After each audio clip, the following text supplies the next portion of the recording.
रामचन्द्राय जनकराजजामनोहराय मामकाभीष्टदाय महितमङ्गलम्।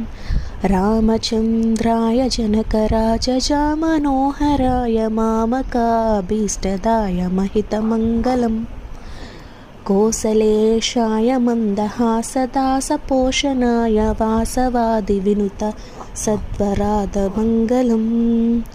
चारुकुङ्कुमोपेतचन्दनादिचर्चिताय हारकटकशोभिताय भूरिमङ्गलम्।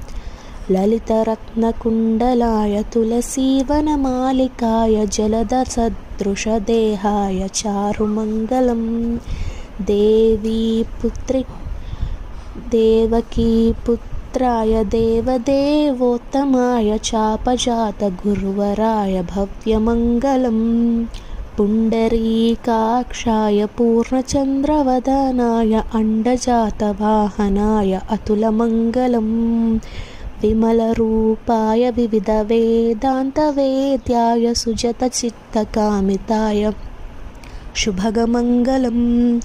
रामदासमृदुलहृदय तामरसानिवासाय स्वामी भद्रगिरिवराय सर्वमङ्गलम्। स्वामी भद्रगिरिवराय सर्वमङ्गलम्। स्वामी भद्रगिरिवराय सर्वमङ्गलम्।